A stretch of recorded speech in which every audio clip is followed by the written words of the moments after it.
तो दोस्तों कैसे हैं आप लोग। आज हम स्टार्ट करेंगे chapter number 15 chemistry of hydrocarbons. अगर हम हाइड्रोकार्बन्स की बात करें तो हाइड्रोकार्बन्स उन कंपाउंड्स को कहा जाता है जिन कंपाउंड्स में हाइड्रोजन और कार्बन शामिल हो। हाइड्रोजन और कार्बन ज़्यादा अमाउंट में शामिल हो, क्योंकि nitrogen, sulphur, chlorine, fluorine, bromine, iodine ये सब हो सकते हैं, लेकिन ये बहुत स्मॉल अमाउंट के अंदर मौजूद होंगे। अगर हम बात करें हाइड्रोकार्बन्स की तो हाइड्रोकार्बन्स को क्लासिफाई किया जा सकता है दो कैटेगरीज में। पहली कैटेगरी है ओपन चेन हाइड्रोकार्बन्स की और दूसरी कैटेगरी है क्लोज्ड चेन हाइड्रोकार्बन्स की। ओपन चेन हाइड्रोकार्बन्स को कहा जाता है एलिफैटिक हाइड्रोकार्बन्स, या एलिफैटिक हाइड्रोकार्बन्स के अलावा इनको कहा जाता है एसाइक्लिक हाइड्रोकार्बन्स। एसाइक्लिक का मतलब क्या है? एसाइक्लिक का मतलब है कि एब्सेंट होता है साइकिल, यहाँ पे मौजूद नहीं होता। इसका मतलब ये रिंग स्ट्रक्चर के अंदर नहीं होंगे, क्लोज चेन स्ट्रक्चर में नहीं होंगे, बल्कि ओपन चेन स्ट्रक्चर में होंगे। अगर हम बात करते हैं क्लोज चेन हाइड्रोकार्बन्स की तो क्लोज चेन हाइड्रोकार्बन्स को साइक्लिक, कार्बोसाइक्लिक या इनको फर्दर दो कैटेगरीज में भी डिवाइड किया जा सकता है, एलिसाइक्लिक और एरोमेटिक्स के अंदर। ये बात याद रखने की है कि हम यहाँ पे होमोसाइक्लिक और हेट्रोसाइक्लिक को डिस्कस नहीं करेंगे। होमोसाइक्लिक और हेट्रोसाइक्लिक की बस छोटी सी डेफिनेशन समझ लीजिए। होमोसाइक्लिक का मतलब यह है, होमोसाइक्लिक का मतलब यह है कि ring only contains carbon, ring only contains carbon atoms. और हेट्रोसाइक्लिक का मतलब यह है कि ring contains atoms other than carbon, other than carbon. सिर्फ होमोसाइक्लिक और हेट्रोसाइक्लिक को इतना ही डिस्कस करेंगे। अब हम इसके बाद आगे बढ़ते हैं एलिफैटिक हाइड्रोकार्बन्स की फर्दर टाइप्स के ऊपर। देखिए, एलिफैटिक हाइड्रोकार्बन्स दो कैटेगरीज में डिवाइड किए जा सकते हैं। एलिफैटिक हाइड्रोकार्बन्स की दो कैटेगरीज में, पहली कैटेगरी है सैचुरेटेड हाइड्रोकार्बन्स की और दूसरी कैटेगरी है अनसैचुरेटेड हाइड्रोकार्बन्स की। सैचुरेटेड हाइड्रोकार्बन्स में आते हैं अल्केन्स। अल्केन्स का सिंगल बॉन्ड होता है, अल्केन्स के अंदर सिर्फ सिंगल बॉन्ड्स होते हैं। और अगर हम बात करें अनसैचुरेटेड हाइड्रोकार्बन्स की तो अनसैचुरेटेड हाइड्रोकार्बन्स में डबल बॉन्ड या ट्रिपल बॉन्ड वाले कंपाउंड्स आते हैं, यानी कि अल्कीन फैमिली और अल्काइन फैमिली। लेकिन सैचुरेटेड हाइड्रोकार्बन्स को सैचुरेटेड क्यों कहा जाता है? इसकी वजह यह है कि यहाँ पर एडिशन पॉसिबल नहीं है। No addition is possible. Addition इसलिए पॉसिबल नहीं है क्योंकि कार्बन एटम्स की सारी वैलेंसीज सिंगल बॉन्ड से सेटिस्फाइड है। अगर सारी वैलेंसी सिंगल बॉन्ड से सेटिस्फाइड होंगी तो यहाँ पर सिर्फ रिप्लेसमेंट हो सकती है, सब्स्टिट्यूशन यहाँ पर हो सकती है, एडिशन यहाँ पर पॉसिबल नहीं है। लेकिन अगर हम बात करेंगे अल्कीन्स की और अल्काइंस की तो अल्कीन्स और अल्काइंस में एडिशन पॉसिबल है क्योंकि ये अनसैचुरेटेड हाइड्रोकार्बन्स है। एडिशन, एक सेकेंड, यहाँ पर एडिशन पॉसिबल है। अल्कीन्स के अंदर भी एडिशन हो जाती है और अल्काइंस के अंदर भी एडिशन हो जाती है। अगर बात करते हैं हम लोग एलिसाइक्लिक कंपाउंड्स की, एलिसाइक्लिक कंपाउंड्स भी अनसैचुरेटेड और सैचुरेटेड में डिवाइड किए जा सकते हैं, लेकिन हम उसको फर्दर डिवाइड नहीं कर रहे हैं, सिर्फ जल्दी से समझ रहे हैं कि एलिसाइक्लिक कंपाउंड्स में आते हैं साइक्लोअल्केन्स, साइक्लोअल्केन्स के बाद साइक्लोअल्कीन्स और फिर साइक्लोअल्काइंस। इनके जनरल फॉर्मूलाज बड़े इंपॉर्टेंट हैं। एरोमेटिक कंपाउंड्स को पहले डिस्कस कर लेते हैं कि एरो कंपाउंड्स होते हैं बेंजीन, या जिसको कहा जाता है बेंजोनॉइड्स, बेंजोनॉइड्स और नॉन बेंजोनाइड्स। बेंजोनाइड्स वो हैं जिसके अंदर कम से कम एक बेंजीन रिंग शामिल होगा, और नॉन बेंजोनाइड्स वो हैं जिसके अंदर दो बेंजीन रिंग डिफ्यूज हुए होंगे या एक भी बेंजीन रिंग शामिल नहीं होगा। तो आगे बढ़ते हैं। सबसे पहले सैचुरेटेड हाइड्रोकार्बन्स में जो अल्केन्स, अल्कीन्स और अल्काइंस हैं, इनके जनरल फॉर्मूलाज को समझ लेते हैं और इनके पहले पहले कंपाउंड्स को। अल्केन्स का जनरल फॉर्मूला होता है CnH2n+2। अल्कीन्स का जनरल फॉर्मूला होता है CnH2n और अल्काइंस का जनरल फॉर्मूला होता है CnH2n-2। अगर हम बात करें साइक्लोअल्केन्स की तो साइक्लोअल्केन्स का जनरल फॉर्मूला होता है CnH2n। साइक्लोअल्कीन्स का जनरल फॉर्मूला होता है CnH2n-2 और साइक्लोअल्काइंस का जनरल फॉर्मूला होता है CnH2n-4। बेंजीन के कंपाउंड्स के अलग अलग जनरल फॉर्मूलाज होते हैं, मतलब अलग अलग फॉर्मूलाज होते हैं जिसको जनरल फॉर्मूलाज के अंदर नहीं डिस्कस किया जा सकता। जैसे कि फिनॉल का अलग फॉर्मूला है, टॉलिन का अलग, पायरिडीन का अलग और बेंजीन का खुद का अलग। इसी तरह से हम आगे बढ़ते हैं, सैचुरेटेड हाइड्रोकार्बन से वापसी स्टार्ट करते हैं। अल्केन्स का जो सबसे सिंपलेस्ट कंपाउंड है, अल्केन्स का जो सबसे सिंपलेस्ट कंपाउंड है और पहला कंपाउंड है वो है मीथेन, और फिर मीथेन के बाद दूसरा कंपाउंड जो आएगा वो होगा ईथेन। इसी तरह से अल्कीन का जो फर्स्ट मेंबर है, अल्कीन्स का फर्स्ट मेंबर है ईथीन, और अल्काइंस का फर्स्ट मेंबर है इथाइन। बेंजीन का फर्स्ट मेंबर, बेंजोनाइड्स का फर्स्ट मेंबर है बेंजीन। हम आज की वीडियोस में इन्हीं कंपाउंड्स को डिस्कस करेंगे, तो आइए डिस्कस करते हैं। अगर हम अल्केन्स की बात करते हैं तो अल्केन्स का फर्स्ट मेंबर है मीथेन और अल्केन्स का सेकंड मेंबर है इथेन। अगर मीथेन के मॉलिक्यूलर फॉर्मूला की बात की जाएगी तो मीथेन का मॉलिक्यूलर फॉर्मूला होगा CH4, इथेन का मॉलिक्यूलर फॉर्मूला हो जाएगा C2H6। मॉलिक्यूलर मास मीथेन का हो जाएगा 16, क्योंकि कार्बन का 12 और हाइड्रोजन का 4, तो 16। जबकि अगर इथेन की बात की जाएगी तो हो जाएगा 24 + 6 = 30। अगर स्टेट की बात की जाएगी तो मीथेन भी गैसियस स्टेट में पाया जाता है और इसको ड्राई गैस भी कहा जाता है, ड्राई गैस भी कहा जाता है। इसको हम आम तौर पे फ्यूल के तौर पे यूज़ करते हैं, डोमेस्टिक फ्यूल के तौर पे।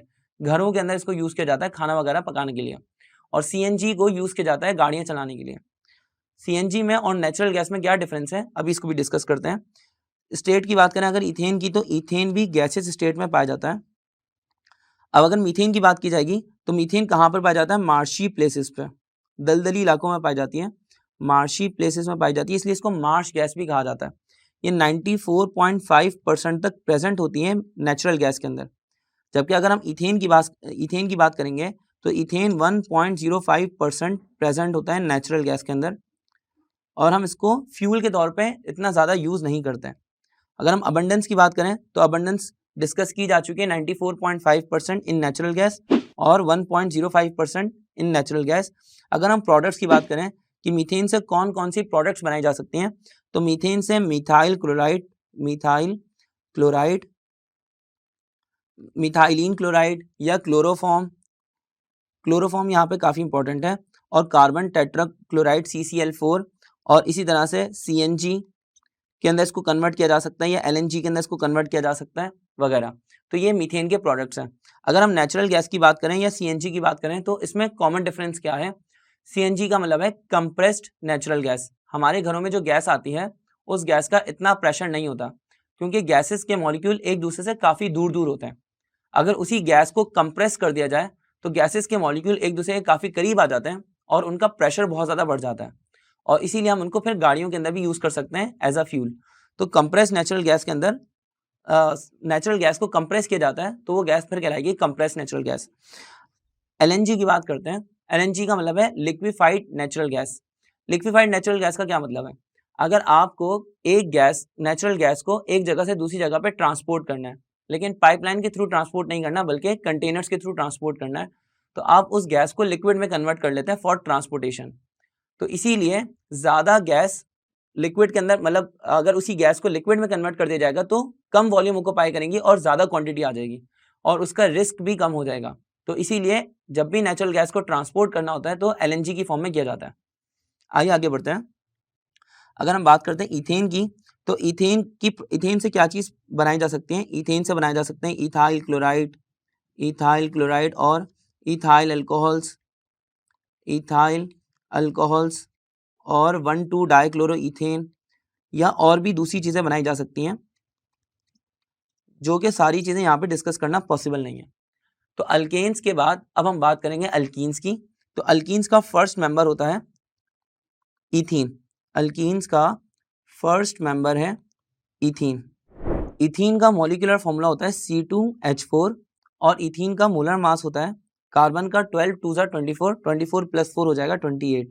अगर इथीन के कॉमन नेम की बात करेंगे तो इथीन का कॉमन नेम हो जाएगा इथाइलिन, और अगर इथीन की अबंडेंस की बात करेंगे तो इथीन 9% तक प्रेजेंट होती है कोल गैस के अंदर, 9% तक प्रेजेंट होती है कोल गैस के अंदर।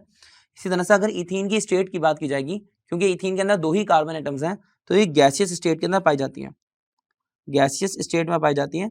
आमतौर पे जो फ्रूट्स में से जो ग्रीन कलर के फ्रूट्स होते हैं या ग्रीन कलर की जो सब्जियां होती हैं उसके अंदर से जो गैस निकलती है वो गैस कहलाती है इथीन गैस, और इसी इथीन गैस की इसी इथीन गैस को यूज किया जाता है for the ripening of fruits, फलों को पकाने के लिए इसको यूज किया जाता है। फॉर राइपनिंग ऑफ फ्रूट्स इसको यूज किया जाता है। अगर हम बात करेंगे इथीन से बनने वाली प्रोडक्ट्स की, तो इथीन से बहुत सारी प्रोडक्ट्स बनाई जा सकती हैं, जिसमें पॉलीथिन यानी कि प्लास्टिक की जो शॉपर्स होती हैं, पॉलीथिन, फिर उसके बाद पीवीसी, क्योंकि पहले इथीन से विनाइल क्लोराइड बनेगा और फिर विनाइल क्लोराइड से पीवीसी, और फिर इसी तरह इथीन से विनाइल एसीटेट बनता है और विनाइल एसीटेट से पीवीए। तो पॉलीथिन, पीवीसी, पॉलीविनाइल एसीटेट, और इसी तरह मस्टर्ड गैस, इथाइलिन ग्लाइकोल, ये कॉमन चीजें जो कि इथीन गैस से बनाई जाती हैं। इसके अलावा इथीन से इथेन भी बनाई जा सकती है, इथेन गैस भी बनाई जा सकती है, और इस तरह से ethyl alcohols, ethyl chloride, ethyl iodide वगैरह, या इसी तरह से इससे अल्डिहाइड्स बनाए जा सकते हैं। अब अगर मस्टर्ड गैस की और इथाइलिन ग्लाइकोल की बात की जाए, तो मस्टर्ड गैस काफ़ी इंपॉर्टेंट है, क्योंकि मस्टर्ड गैस के बारे में एक एमसीक्यू आता है, ये किसने यूज़ करी थी और कब यूज़ हुई थी। तो मस्टर्ड गैस यूज़ हुई थी वर्ल्ड वॉर के अंदर इसको यूज़ किया गया था, और इसको यूज़ करने वाली पार्टी थी जर्मन्स की, और ये स्किन को डैमेज करती है, डैमेजेस स्किन। अगर हम बात करें इथाइलिन ग्लाइकोल की, तो इथाइलिन ग्लाइकोल एक एंटी फ्रीजिंग एजेंट है। एंटी फ्रीजिंग एजेंट क्या होता है? जो कि किसी भी ऑर्गेनिक कंपाउंड को फ्रीज होने से रोकता है। मान लीजिए कि केरोसिन ऑयल है, मट्टी का तेल है, जिसको आप घरों के अंदर पेंट्स करने के लिए यूज करते हैं, लेकिन इसी केरोसिन ऑयल को जेट फ्यूल के तौर पे भी यूज किया जाता है।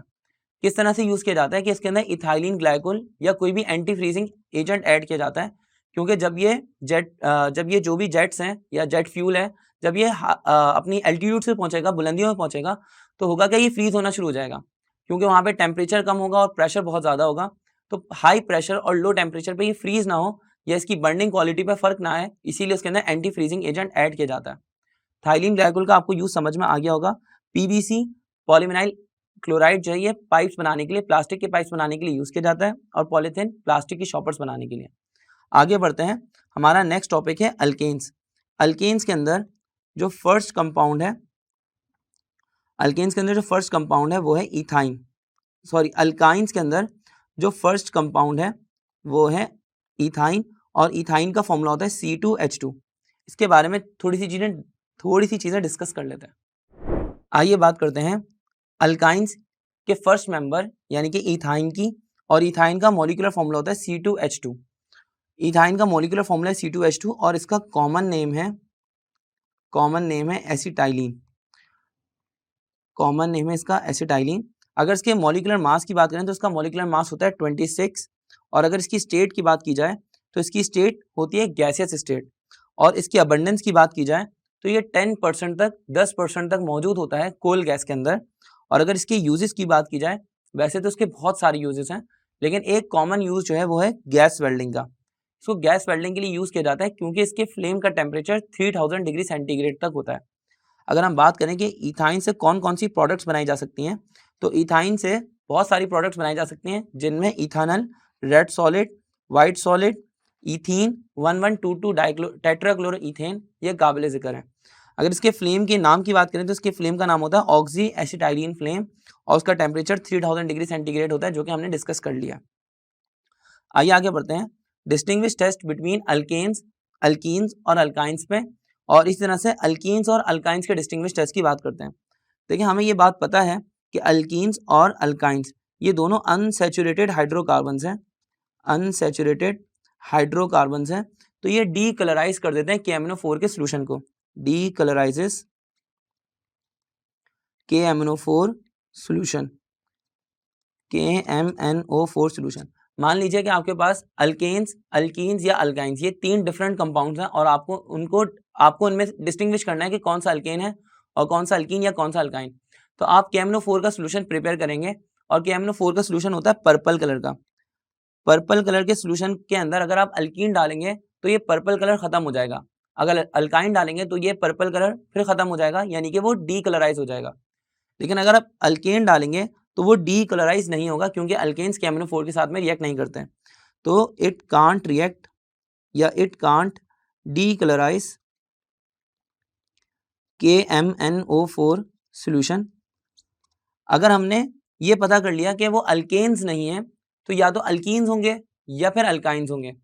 अब अल्कीन्स या अल्काइंस में डिस्टिंग्विश टेस्ट करना है तो हम क्या करेंगे कि उसको रिएक्ट करवाएंगे सॉफ्ट मेटल्स के साथ में, सॉफ्ट मेटल के साथ में या हार्ड मेटल के साथ में, यानी ट्रांजिशन मेटल्स के साथ में। अगर अल्काइंस होगा तो वो एसिटाइलाइट्स बनाएगा, एसिटाइलाइट्स फॉर्म करेगा, यानी कि वो मेटल्स के साथ में सब्स्टिट्यूशन करेगा, मेटल्स के साथ में सब्स्टिट्यूशन करेगा, जिसके नतीजे में वो सोडियम एसिटाइलाइट बना सकता है, सोडियम एसिटाइलाइट भी बना सकता है, जबकि रेड सॉलिड या वाइट सॉलिड फॉर्म कर सकता है। रेड सॉलिड और वाइट सॉलिड का जो फॉर्मूला है वो है, रेड सॉलिड का फॉर्मूला है Cu, रेड सॉलिड का फॉर्मूला है Cu, कार्बन का ट्रिपल बॉन्ड, फिर कार्बन से फिर दोबारा Cu, यानी कि क्यूप्रिक एसिटाइलाइट।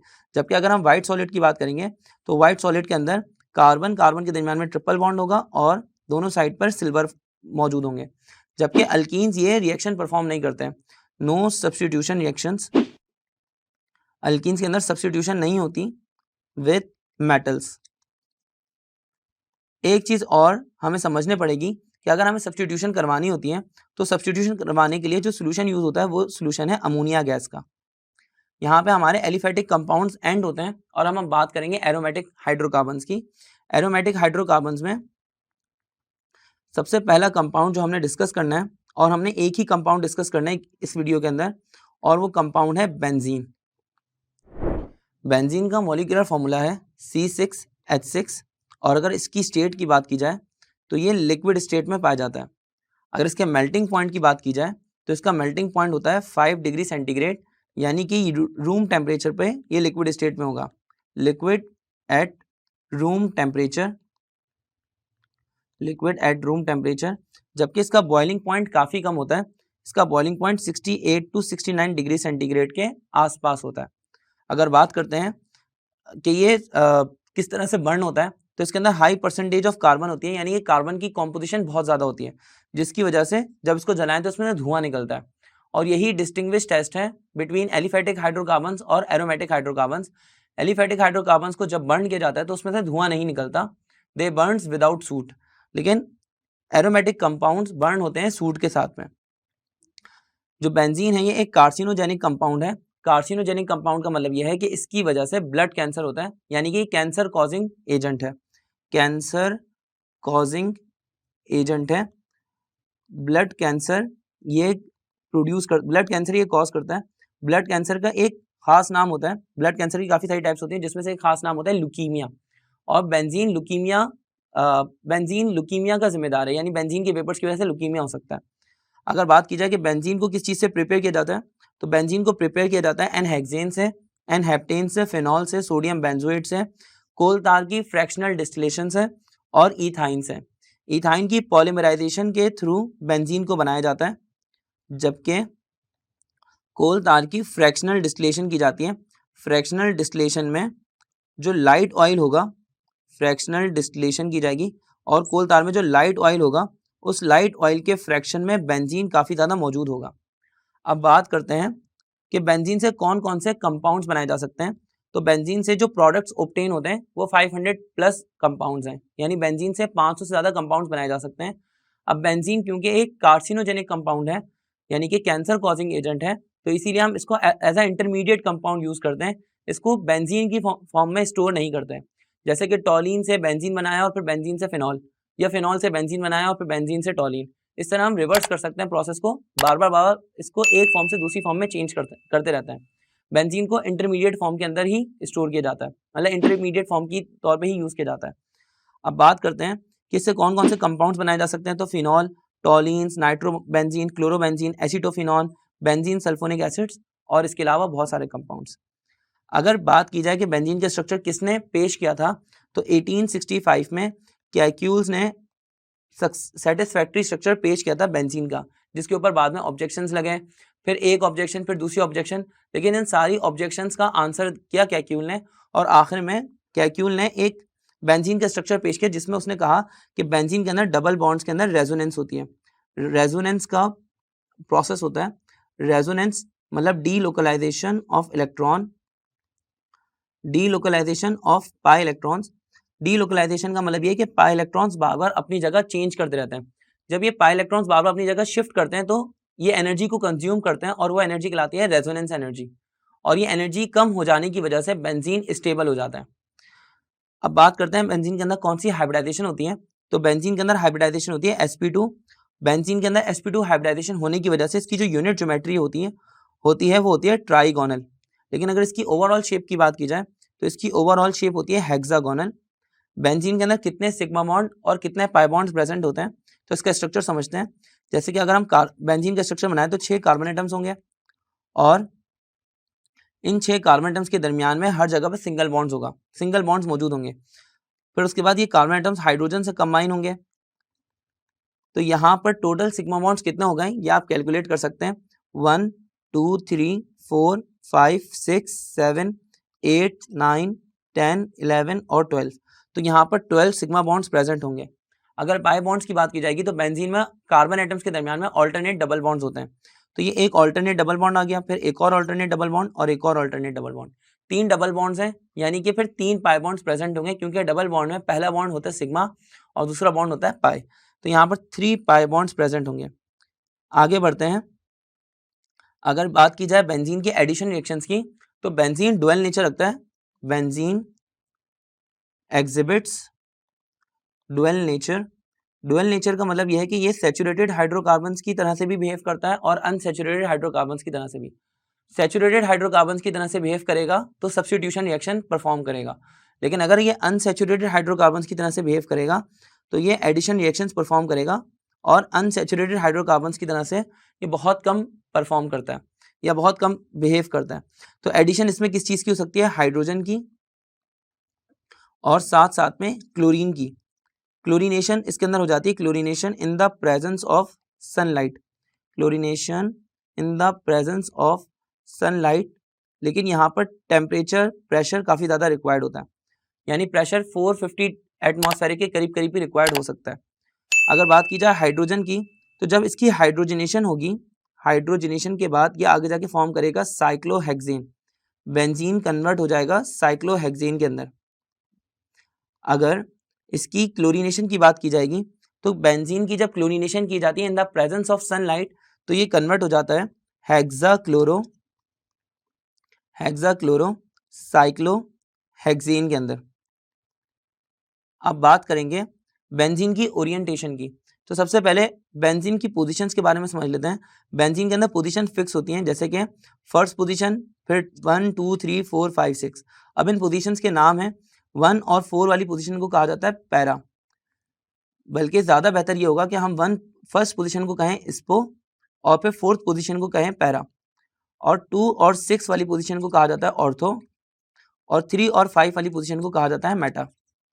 अगर कोई कंपाउंड फर्स्ट पोजीशन पे यानी स्पो पोजीशन पर आके अटैच हो जाता है तो वो नए आने वाले कंपाउंड को डायरेक्ट करता है कि उसको ऑर्थो पोजीशन पे जाना है या मेटा पे या पैरा पोजीशन पे। तो इसी तरह से उस कंपाउंड को कहा जाता है डायरेक्टर, या तो वो ऑर्थो पैरा डायरेक्टर होता है या फिर वो मेटा डायरेक्टर। अब या तो फिर वो एक्टिवेटिंग ग्रुप होगा या नॉन एक्टिवेटिंग ग्रुप। ये सब क्या चीज़ें, इन सब चीज़ों को डिस्कस करते हैं। तो अगर बेंजीन के ऊपर फर्स्ट पोजीशन पर कोई ग्रुप अटैच्ड है तो ये ग्रुप डायरेक्ट करता है नए आने वाले ग्रुप को कि कौन सी पोजीशन पर जाना है। यानी कि ग्रुप 1 डायरेक्ट करता है ग्रुप 2 को कि तुमने 3rd पोजीशन में जाना है कि 4th पे जाना है या 2 पे जाना है या 5th पे जाना है। तो इसी वजह से जो फर्स्ट ग्रुप होता है ये कहलाता है डायरेक्टर। अब जो नया वाला ग्रुप है ये अपकमिंग इलेक्ट्रोफाइल के तौर पे हम इसको बिहेव करेंगे, जो नया आने वाला इलेक्ट्रोफाइल है। अगर मान लीजिए कि हमारे पास ये डायरेक्टर है ऑर्थोपैरा डायरेक्टर्स है, तो ये डायरेक्ट करता है न्यू आने वाले इलेक्ट्रोफाइल को, अपकमिंग इलेक्ट्रोफाइल को 2 4 या 6 पोजीशंस पर। अगर ऑर्थोपैरा डायरेक्टर्स की बात की जाएगी तो या तो ये एक्टिवेटिंग होते हैं या डीएक्टिवेटिंग। एक्टिवेटिंग होने का मतलब ये है कि बेंजीन की रिएक्टिविटी को बढ़ा देंगे, बेंजीन की रिएक्टिविटी को इंक्रीज कर देंगे। और इसी तरह से अगर बात की जाएगी डीएक्टिवेटिंग की तो ये बेंजीन की रिएक्टिविटी को कम कर देंगे, बेंजीन की रिएक्टिविटी को कम कर देंगे। हमारे पास ऑर्थोपैरा डायरेक्टर्स एक्टिवेटिंग कौन कौन से होते हैं? ऑर्थोपैरा डायरेक्टर्स में एक्टिवेटिंग होते हैं अल्काइल ग्रुप्स, जिसको हम आर से रिप्रेजेंट कर सकते हैं। अल्कोक्सी ग्रुप के अंदर आर के साथ में ऑक्सीजन भी लग जाएगा, और अमाइन ग्रुप के अंदर NH2 ग्रुप, और अल्काइल अमाइड्स के अंदर अमाइड्स के अंदर NH2 ग्रुप के साथ में CO ग्रुप भी अटैच्ड होगा, कार्बन का डबल बॉन्ड ऑक्सीजन के साथ। OH ग्रुप को कहा जाता है हाइड्रोक्सी ग्रुप। ये सारी एग्जाम्पल्स हैं ऑर्थोपैरा डायरेक्टर्स एक्टिवेटिंग की। लेकिन अगर बात की जाए ऑर्थोपैरा डायरेक्टर्स डीएक्टिवेटिंग की, तो इसके अंदर आ जाएंगे हेलाइड ग्रुप, F-Cl- या Br- या आयोडीन-। अगर बात करते हैं मेटा डायरेक्टर्स की, तो मेटा डायरेक्टर्स वो होते हैं जो कि अपकमिंग इलेक्ट्रोफाइल को डायरेक्ट करते हैं 3rd पोजीशन पर या 5th पोजीशन के ऊपर। और इसके अंदर एग्जाम्पल्स हैं कार्बोनाइल ग्रुप्स की। कार्बोनाइल ग्रुप्स के अंदर आता है C double bond with O। अब या तो अल्टीहाइडिक ग्रुप हो सकते हैं या फिर कीटोनिक ग्रुप्स। इसी तरह से अगर बात करें कार्बोक्सिल ग्रुप्स की, तो कार्बोक्सिल ग्रुप्स के अंदर होते हैं C डबल O ग्रुप। अब या तो ये कार्बोक्सिलिक एसिड्स हो सकते हैं, कार्बोक्सिलिक एसिड्स, या फिर ईस्टर्स के फंक्शनल ग्रुप यहाँ पर हो सकते हैं। इसी तरह से नाइट्रो ग्रुप, NO2 ग्रुप या सल्फोनिक ग्रुप, ये डायरेक्ट करते हैं अपकमिंग इलेक्ट्रोफाइल को 3rd पोजीशन पर या 5th पोजीशन पर, तो इसीलिए कहलाते हैं मेटा डायरेक्टर्स। आइए आगे बढ़ते हैं हमारे नेक्स्ट टॉपिक पे। और नेक्स्ट टॉपिक हमारा इस चैप्टर का लास्ट टॉपिक है, और इस टॉपिक का नाम है ऑक्सीडेशन ऑफ बेंजीन। अब हमने सारी इक्वेशंस नहीं पढ़नी, क्योंकि MD-CAT या E-CAT के अंदर आपसे कोई इक्वेशंस नहीं पूछेगा, लेकिन आपसे ये पूछा जा सकता है कि जब बेंजीन को ऑक्सीडाइज किया जाता है in the presence of ozone, या in the presence of oxygen, या in the presence of catalyst, तो आगे जाके क्या चीज फॉर्म होती है। सिर्फ कंपाउंड का नाम आपसे पूछा जा सकता है, तो वो चेक करते हैं। अगर हम बेंजीन की ऑक्सीडेशन करते हैं O3 के साथ में, तो हमारे पास आगे जाके सबसे पहले फॉर्म हो जाएगा ओजोनाइट। ओजोनाइट फॉर्म होगा, और ओजोनाइट के बाद आगे जाके हम फॉर्म कर लेंगे ग्लायोक्सल। ये ग्लायोक्सल फॉर्म होता है जब बेंजीन की ऑक्सीडेशन होती है ओजोन के साथ। लेकिन अगर बेंजीन की ऑक्सीडेशन की जाए ऑक्सीजन गैस के साथ में इन the presence of catalyst vanadium pentoxide, और यहाँ पर प्रेशर भी रिक्वायर्ड होता है 400 एटमॉस्फेरिक के आसपास। लेकिन जब बेंजीन की ऑक्सीडेशन की जाएगी इन the presence of oxygen gas, तो ये आगे जाके फॉर्म करेगा मैलिक एनहाइड्राइड। Maleic anhydride. यहाँ पर हमारा chapter number 15 chemistry of hydrocarbons का एंड होता है। बेंजीन का टॉपिक हम यहाँ पर खत्म कर चुके हैं। नेक्स्ट वीडियो में हम केमिस्ट्री ऑफ अल्काइल हैलाइड्स को डिस्कस करेंगे। अगर आपने अभी तक हमारा चैनल सब्सक्राइब नहीं किया है, तो पहले चैनल को सब्सक्राइब कर लीजिए, और साथ साथ में बेल आइकॉन को भी प्रेस कर लीजिए। E-CAT या MD-CAT की तैयारी बहुत बेहतरीन करनी है, तो डिस्क्रिप्शन में लिंक मौजूद है जो कि आपको मकसद ऐप की तरफ ले जाएगी। वहाँ पर आप E-CAT या MD-CAT का कोर्स बाय कर सकते हैं, और उसमें आपको 8000 तक MCQs मिल जाएंगे सोल्यूशन वीडियोस के साथ में। तो अपनी E-CAT या MD-CAT की तैयारी को मजीद बेहतर बनाइए, और अपना ख्याल रखें। मिलते हैं आपसे अगली वीडियो में। अल्लाह हाफिज़।